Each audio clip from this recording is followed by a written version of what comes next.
बिस्मिल्लाहिर्रहमानिर्रहीम अस्सलाम वालेकुम। कैसे हैं आप? This is lecture number 27. Let's start. First we take a review of last lecture. In last lecture we have discussed the cumulative distribution function, and then we have discussed how we can find area under the normal curve, and we have discussed several examples related to this issue. Let us discuss the objectives of the current lecture. In this lecture, we will introduce you that how we can use MS Excel software program to find area under the normal curve. And then we will also discuss normal approximation to binomial distribution. And then we will also discuss one very important theorem, which is the central limit theorem. And we will also demonstrate it in case of binomial distribution, and in the end we will also discuss some of the related examples. So here is our Excel spreadsheet program. So suppose we want to calculate the probability that x is less than or equal to a. So this is actually called CDF of at x equals to a. So in order to calculate this probability, which is also the CDF of random variable x when x is equal to a, so we have a built-in function for this for finding this probability. So before finding this probability, we need to know that what are the parameters of this random variable x which follows normal distribution. So we say that x is normally distributed with mean 0 and variance 1, or in other words we say that x is a standard normal random variable. So standard normal random variable mean the mean of x is 0 and the variance of x is 1. So now question is, we are interested in finding this probability that random variable x is less than or equal to a. So in order to calculate this probability, we have a built-in Excel function which is norm. So let me write in capital letters. So norm s dist of this number a. So this norm means the normal distribution, and then this s means the standardized normal distribution. So standardized mean the mean is 0 and variance is 1, and this dist mean the distribution. And then within the parenthesis we need to write the required number at which we want to find the probability that random variable x takes a value less than or equal to this number a. So this is the command norm s dist at a. So this will give us the CDF of random variable x when x is equal to a, or in other words, the CDF means the probability that x is less than or equal to a. So now let us calculate several probabilities. So suppose we want to find x less than 1 or less than or equal to 1. So, or suppose we are interested in finding x less than or equal to 2. So in order to calculate this probability that x is less than or equal to 1, so just put an equal sign and then type norm s dist.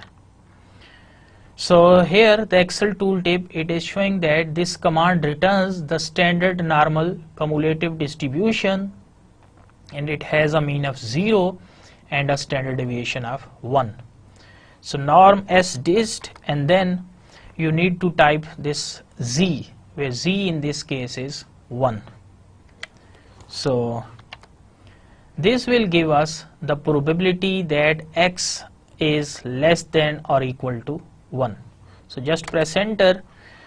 So x less than or equal to 1, this probability is 0.84134 or 84.134%. So similarly, if you are interested in finding probability that x is less than or equal to 2, so you can write it as norm s dist of 2. So just press enter. So probability that random variable x is less than or equal to 2, it is 0.97725 or 97.725%. So similarly, suppose you are interested in finding probability that it is less than -2. So here we will write norm s dist and then -2. So this will give us the probability that a random variable x is less than or equal to -2. So just press enter. So less than or equal to -2, the area is 0.02275. So it means using the norm s dist function you can calculate probability that x is less than or equal to certain value. So now suppose we are interested in calculating the probability that x is greater than +1. So suppose this is our required question. So in order to answer this, remember that there is no command in Excel to calculate this probability that x is greater than certain number. So we can use the norm s dist command in a tricky way. So we know that probability x greater than 1, this can be written in this way, that it is 1 minus probability that x is less than or equal to 1. So since total probability is 1, so it means probability that x is greater than 1 is same as if we subtract from the total area 1 the probability that x is less than or equal to +1. So if we subtract probability x less than or equal to +1 from total area of 1, so then it means we will get the probability that x is greater than 1. So in order to calculate this, so we will write 1 minus and then the same command, norm s dist of 1. This norm s dist command, it will give us the probability that x is less than or equal to 1. So this is 0.15866. So similarly, if you are interested in finding x greater than 2, so it will be 1 minus probability x is less than or equal to 2. So it is equal to 1 minus norm s dist of 2. So it is 0.02275. Now suppose we are interested in finding the probability that a is less than or equal to x, which is less than or equal to b. So this is, we know that it is equal to f of b minus f of a. So f of b minus f of a, or in Excel we can write it as norm s dist of b minus norm s dist of a. So that's it. So if you are interested in finding probability between 2 points, 2 values a and b, so you can use the norm s dist function, norm s dist of upper limit, which is b, minus norm s dist of lower limit, which is a. So let us calculate probability between 1 and 2. So 1 less than or equal to x less than or equal to 2. So in order to calculate this probability, so just type norm s dist of 2 minus norm s dist of 1. So remember that the first number should be the number which is greater out of these two numbers.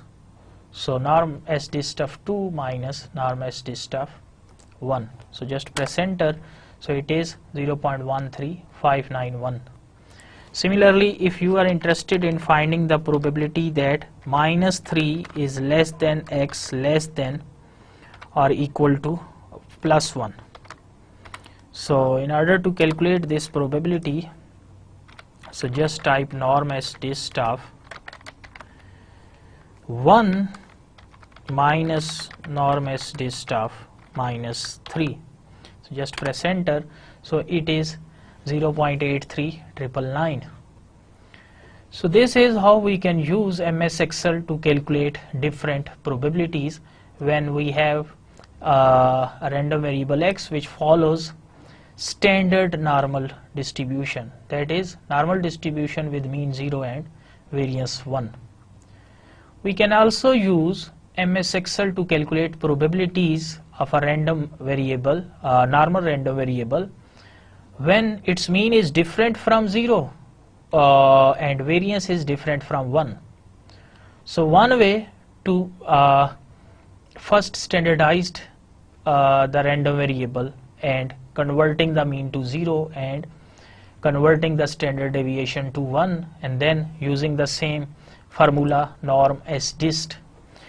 But Excel has a built-in formula which can do the job directly without conversion, that is without converting the random variable into standardized units. So let us demonstrate it using several examples. So suppose we have a random variable x which follows normal distribution with mean say 100 and the variance is 25. Remember that here the first argument is mean and the second argument is sigma square or the variance. So now we say that the mean is 100 and variance is 25. So if variance is 25, then standard deviation or sigma is square root of 25, which is 5. So now we are interested in finding the probabilities within certain limits. So suppose we want to calculate that probability that random variable x is less than 110. So what is the probability that random variable x is less than 110? So in order to answer this question, so we have a built-in function, so norm dist without s. So look at the Excel tooltip. This command returns the normal cumulative distribution for the specified mean and standard deviation. So it means in this command we need to specify the mean and the standard deviation. So in this case mean is not assumed to be 0 and standard deviation is not assumed to be 1. So it means the user has to provide the value of mean and the standard deviation.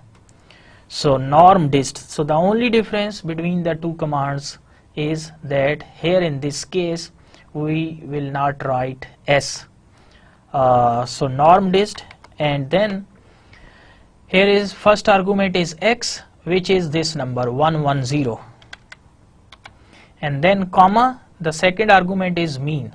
So mean is 100 in our case, and then standard deviation, which is the square root of variance, so square root of 25 is 5. And then in the end we have the cumulative option. So here, since we are interested in finding probability less than certain number, so it means we will use cumulative as true. So that's it. So here we need to provide the mean and standard deviation, as well as we have to check this option, the true. And if we write instead of true false, then it will give us the probability mass function, that is probability that random variable x is exactly equal to 110 instead of x less than 110. So but since we are interested in finding that probability that random variable x is less than 110, so we need to use the true option here. So that's it, press enter. So the required probability is 0.97725 or 97.725. So similarly we can use that random variable x is greater than, let's say, 110. So again we will use this trick that total area is 1, so 1 minus probability that x is less than or equal to 110.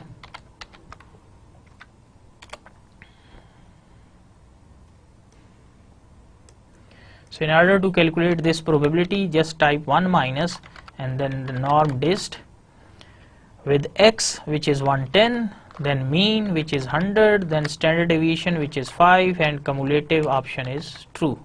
That's it. So just press enter, you will get the probability that random variable x is greater than 110.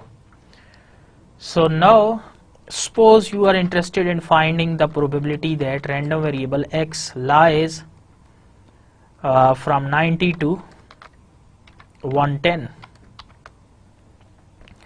So in order to calculate this probability, we need to use the CDF. We need to find CDF at x equals to 110, and then we have to subtract the CDF when x is equal to 90. So we can use the same command, norm dist of 110, mean 100, standard deviation 5, cumulative true. So this command gives us the CDF at x equals to 110, and then from this we need to subtract the CDF at x equals to 90. So norm dist 90 this time, and the mean same 100, standard deviation 5, cumulative true. So this will give us the probability that random variable x lies between 90 and 110, where 90 and 110 both are included. So just press enter. So required probability is 0.9545 or 95.45%. And now suppose we are interested in calculating the probability that random variable x lies between the 2 points 90 and 110.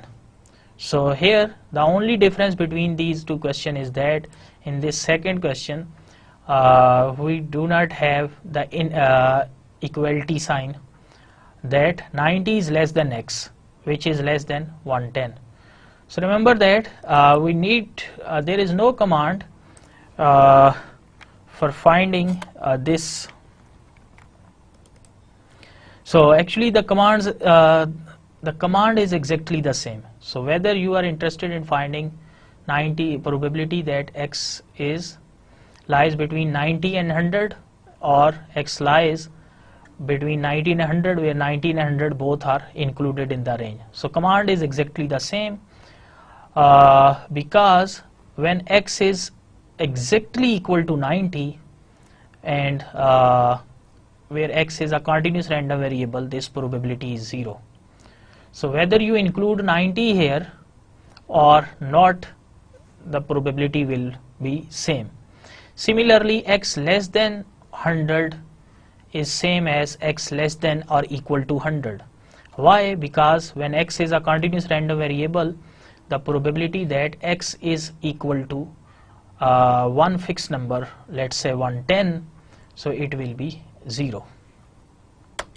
So the probability is same. So that's it. This way we can use MS Excel to calculate probabilities under the normal curve. But you should be well aware of the Excel commands as well as finding the area using the normal table, which we have discussed in our previous lecture.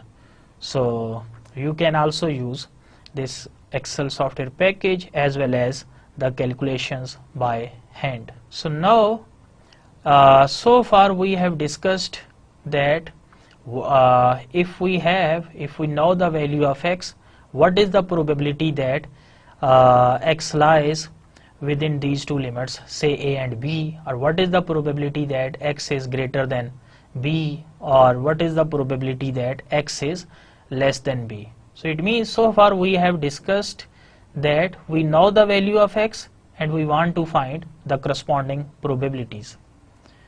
So now as far as the current topic of this slide is concerned, now I am going to discuss some questions in which we know the probability and we want to find the corresponding value of x. So finding the x values for a known probability, or this is also called inverse use of normal table.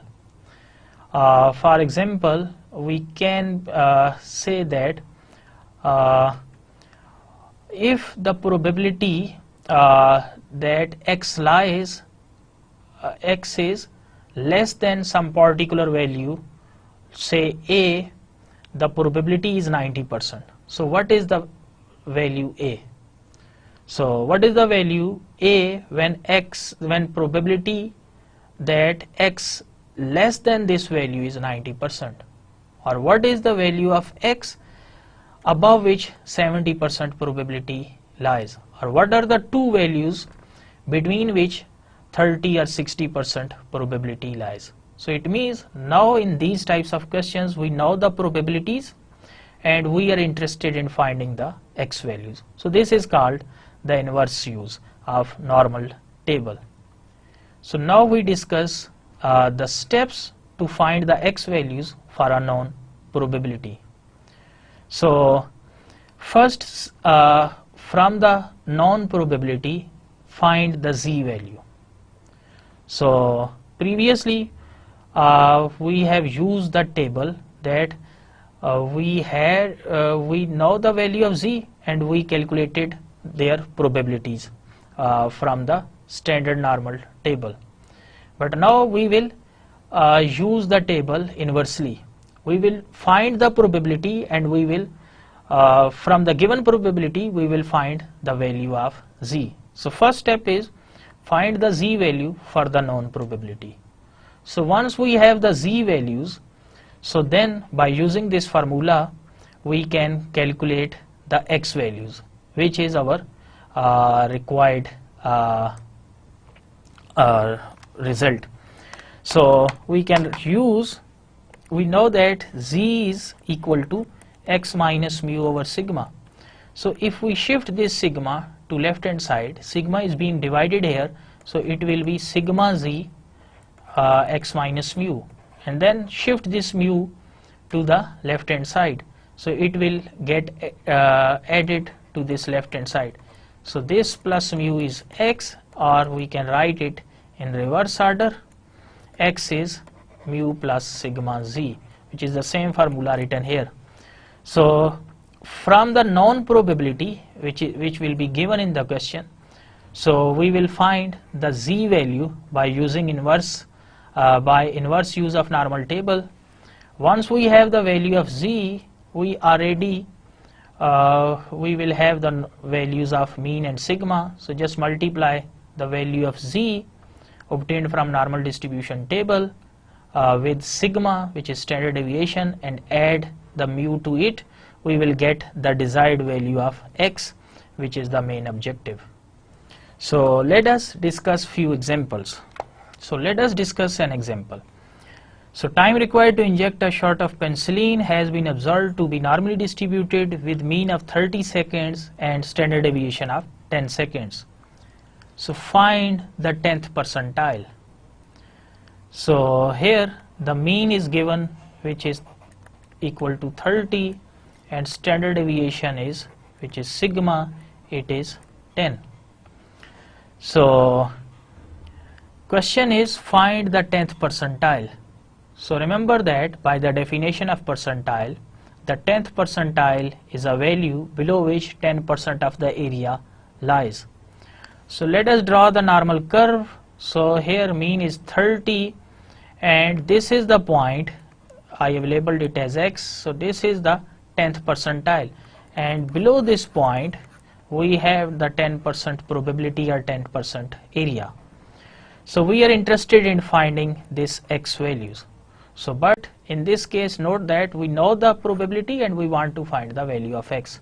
Previously we know the value of x and we were interested in finding the probabilities, but here in this question, the inverse use of normal table, we need to find the x values where the probability is known in this case. So since this is probability to the left of x is 10%, so since the distribution is normal and it is symmetric, so the probability to the left of mean it is 0.5 or 50%. So if we subtract from this 50% this 10%, so it means the probability that between x and 30 it is 40% or 0.4. So now we need to look up this 0.4 in the normal distribution standard normal table. So we need to look this 0.4 in the table. So look up 0.4 in the normal distribution table. So it will not appear there. So take the closest probability to 0.4, which is 0.3997, and the value of z corresponding to 0.3997 is minus 1.28. So let us move to the table. Okay, here is the table. So we need to look up 0.4. So here in this table, this is 0.00, 0.0040, 0.0080. Here we have 0.2019. We need to look up 0.4. So here we have 0.37. Here we have 0.39, 0.3962, 0.3980, which is very close to 0.4, and 0.3997, and next number is 0.4015. So it means 0.4 lies within these two numbers, 0.3997 and 0.4015. So you can choose the number out of these two which is very close to 0.4. So 0.3997, it is very close to 0.4000, which is 0.4. So this is you need to look up this number. So 0.4, so 0.4, so trace this number here on the horizontal side, it is 1.2, and on the vertical side it is 0.08. So this number 0.3997, it occurs when z is 1.28. So it means by looking at the probabilities we have calculated the value of z, which is 1.28. So this is called the inverse use of table, that now we have the probabilities in hand and we calculated the corresponding value of z. Whereas in the previous questions, in previous lecture we have discussed, we know the value of we knew there the value of z there, and then we have calculated the probabilities or areas. But here in this particular question we know the probability, which is 0.4, and 0.3997 is close to 0.4. So corresponding to this probability the value of z is 1.28. So the value of z corresponding to 0.3997 is 1.28. Now since this value, x value, it lies to the left of mean, so we will put a negative sign to it. So the value is minus 1.28. So this is first step, that first calculate the value of z from the known probability. So once we have the z value, which is minus 1.28, so here z is 0, so corresponding to this the value of z is minus 1.28. So next step is to convert z to x values by using this relation. X is mu plus z sigma or sigma z. So mu is given, which is 30. So plus z is minus 1.28, which is calculated by inverse use of area table, and sigma is given, which is equal to 10.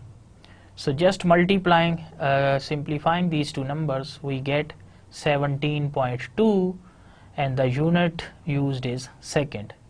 So 17.2 second. So find the 10th percentile. So it is, this x value is 17.2 seconds.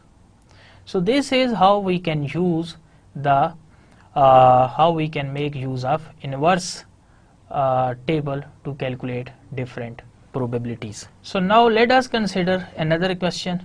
So again the question is same, so but this time we need to calculate the 90th percentile. So just draw the normal curve.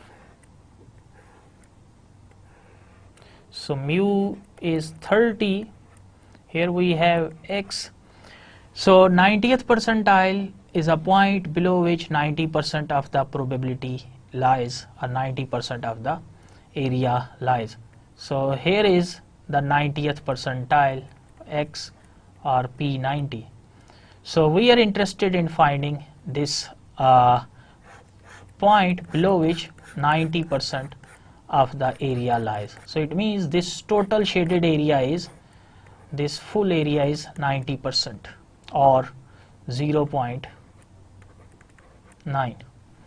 So we know that from this to the left of this middle line mu, we have 50% area or 0.5. If this is 50%, so it means the area from mean to this 90th percentile, this area is 40% or 0.4. So now look up this 0.4 in the area table.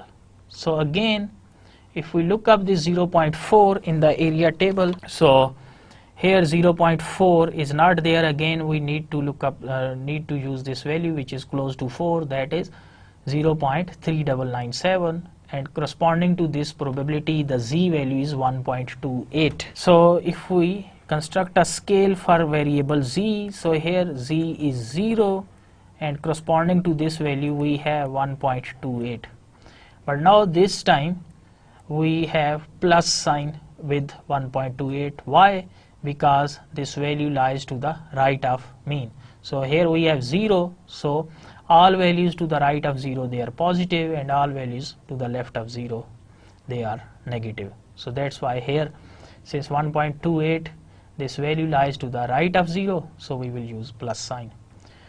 So this is the required value of z. So once we have the z value, we can again use this relation. X is mu plus z sigma or sigma z. So mu is 30, z is 1.28, and sigma is 10. So you can calculate the corresponding value of x. So just multiply 1.28 with 10 and add 30 to it. So this will be 30 plus 12.8, or adding these two numbers together we get 42.8, and since the unit used is seconds, so we will write the unit as well. So this value is 42.8. So this is how we can solve the questions, that is finding the x values for a known probabilities. So now let us discuss the normal distribution approximation for the binomial distribution. So this means that instead of using the binomial distribution, normal distribution can be used to solve questions which are related to binomial distribution. So but this condition is suitable when n becomes very large. So recall that the binomial distribution in a binomial distribution we have n independent trials, and the probability of success on any given trial is p, which remains fixed throughout the trial. And the random variable x, which follows binomial distribution, it has one of the two possible outcomes, either 1 or 0, where 1 represent the success and 0 represent the failure. So xi will be 1 if the ith trial is a success, and it will be 0 if the ith trial is a failure. So binomial random variable, it can take only two possible outcomes. So mean of random variable x, where x follows the binomial distribution, it is denoted by expected value of x, or it is mu, and it is equal to n times p, where n is the total number of trials and p is the probability of success. And variance of x, which is denoted by sigma square, it is npq, or q is 1 minus p, so it is np into 1 minus p, or it is also written as npq, where q is equal to 1 minus p. So the shape of binomial distribution is approximately normal, like the bell-shaped curve, if n becomes very large. So the normal is a good approximation to binomial distribution when np into 1 minus p is greater than 9. So note that the variance of random variable x, which follows binomial distribution, or it is also denoted by sigma square, it is npq, or np into q is 1 minus p. So whenever this variance is greater than 9, so then we say that the normal distribution is a good approximation to the binomial distribution. So but when this condition, that variance greater than 9, this is violated, then it means the normal is not a good approximation to the binomial distribution.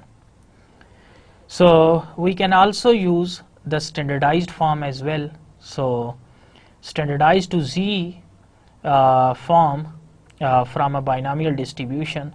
So z form, so z is x minus mu over sigma. So where this mu is also the expected value of random variable x, and sigma is the square root of variance, which is the standard deviation, or sigma. So in case of binomial distribution, the expected value of x, or mean of x, is np, and the variance is np into 1 minus p, and then square root as it is. So this is the standardized form. So suppose we have a random variable x, which represents the number of successes from n independent trials. Each of the trial has the probability of success equals p. So if np into 1 minus p is greater than 9, so then probability that random variable x, which follows binomial distribution, it lies within 2 points a and b, it can be approximated by a normal variable z, with where a is replaced by a minus mu, mean, np, our standard deviation, np into 1 minus p square root, and similarly b is replaced with b minus np, our square root of np into 1 minus p. And remember that we can calculate these probabilities by using the normal density formula, which is f of b minus np, our square root of np 1 minus p.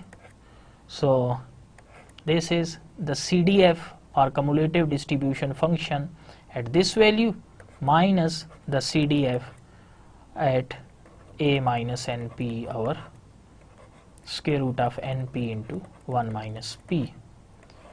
So, or you can also use Microsoft Excel command, which is norm sdist of this expression minus norm sdist of second expression. Let us discuss an example of normal approximation to binomial distribution. So suppose 40% of all voters support ballot. So what is the probability that between 76 and 80 voters indicate support in a sample of n equals 200? So here our focus is on the voters who support ballot. So we will consider it as a success event. So 40% of all voters, they support ballot. So this means that the probability of success is 40% or 0.4. So the probability of failure or the voters who did not support ballot, their probability is Q, which is 1 minus P, and it is 60% or 0.6. The question is, what is the probability that between 76 and 80 voters indicate support? So let X is a random variable which represents the voter who support ballot. Probability of success 0.4 or 40%. So what is the probability that between 76 and 80 voters indicate support? So it means we are interested in finding this probability that 76 less than X, which is less than 80, and the given information is that N is 200. So N is 200. So now you can see that N is very large, so we can think of normal approximation to binomial distribution. So first calculate mean, which is expected value of random variable X, Ex. This is mu, and it is, in case of binomial distribution, N times P, where N is 200, P is 0.4, we get mean equals 80. And then calculate variance of X, which is sigma square. It is equal to NP into 1 minus P. So N is 200, P is 0.4, and P 1 minus P is 1 minus 0.40. So after simplification we get 48. So note that this 48, it is greater than 9, which is the required condition for normal approximation to binomial distribution. So since variance is greater than 9, so we can use normal approximation to solve this, to find this probability. So required probability is that probability that 76 less than X, which is less than 80. So in order to solve it, first we need to convert it into standardized units.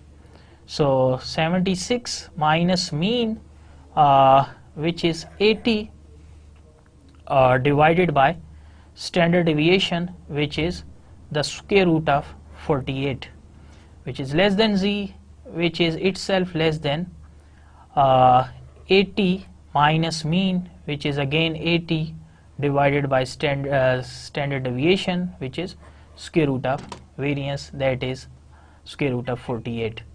So after simplification we get minus 0.58, which is less than Z, and which is less than 0, because 80 minus 80 is 0, 0 divided by something is 0. So now in order to calculate this probability, we need to look up this 0.58 in the normal distribution table. So the value corresponding to 0.58 is 0.2190. So it means the probability that between 76 and 80 voters indicate support, this is equal to 21.90%. So there is around 22% of the voters, 22% of the probability that between 76 and 80 voters, they support ballot. So this is how we can use normal approximation to binomial in order to answer these questions. So one thing which is very important to note, that the condition should met, that the variance should be greater than 9. So next we discuss one very important concept which is called the central limit theorem. It is also called CLT in short. So the central limit theorem says that sums of random variables tend to be approximately normal if you add large numbers of them together. So suppose we have a large number of random variables which are from uniform distribution, or from triangular distributions, or from binomial distributions, hypergeometric, multinomial, Poisson distributions. So note that these random variables are not normal, but if we add together all these random variables, so then their sum that will be approximately normal. So this is called the central limit theorem, that even if the original random variables, they are not normal, but their sum will be approximately normal. So the condition is that the sum should contain a large number of random variables. So let us state the central limit theorem in a proper way. So let x1, x2 and so on xn be random draws from any population, and let S denotes their sum, which is equal to x1 plus x2 so on xn. So then the standardization of S will have an approximately standard normal distribution if n is very large, and if we do not standardize, even then we will have a normal distributions with some mean and with some variance. But condition is that the random variables which are being added, their number should be large. So the sum of random variables tend to be approximately normal if we add a large numbers together. So there are two conditions which are very important to note, that these random numbers, random variables which are being added here, x1, x2, xn, so we have n random variables, so they must be independent of each other. So independence is required, that these random variables x1, x2, xn, they must be independent of each other, that occurrence or non-occurrence of one variable has no impact on occurrence or non-occurrence of other variable. So but slight dependence is also okay. So the other condition which is needed is that each term in this sum should be small in relation to the sum. So this each term here x1, x2, they should be very small, they should be small as compared to this total sum. Suppose we have the number 2, 3, 1, 9. So if we have this sum, then it means this is fine. So but if suppose we have number 100, then this term is this will influence the sum. So this should not be included here. So each term in this sum should be small as compared to this total sum. So in simple words, the central limit theorem states that if we have random variables from any distribution other than normal, so if we add all those random variables, their sum will become approximately normal. So let us demonstrate this central limit theorem with the help of one simple example. So here we illustrate graphically the convergence of binomial distribution to normal distribution. So consider the distribution of a random variable x which follows binomial distribution with n 10 and p, the probability of success 0.25. Remember that the binomial distribution has two parameters n and p. So n is 10 the number of trials, and P is the probability of success. So here is the plot of the probability density functions. So this is for N10 and P 0.25. So you can see that it does not look very normal. Right tail is comparatively longer than the left tail, so we can approximate it via density function. So you can see that this right tail is comparatively longer than the left tail, so it means this is a right skewed distribution. So next, consider the distribution of sum of two random variables, where this x1 is a random variable which follows binomial distribution with mean with n10 and p25, and x2 is another random variable which also follows binomial distribution with n10 and probability of success 0.25. So if we add these two random variables together to get a new random variable, which is, let's say, z or y, you can use any other name, so then the distribution of this sum x1 plus x2, it will also be binomial with n 10 plus 10, n will be 20, and probability of success is same 0.25. So then here is the plot of the distribution of this sum x1 plus x2. So n is 20, p is same as 0.25. So you can see that this is comparatively looking like a normal. So it is matching the bell-shaped curve with slight with problems at few points. So now consider the distribution of x1 plus x2 plus x3 plus x4, the sum of four random variables, where each of these random variables, it follows xi follows binomial distribution with n10 and probability of success 0.25, where I ranges from 1, 2, 3, 4. When I is 1, we get x1, when I is 2, we get x2, the second random variable.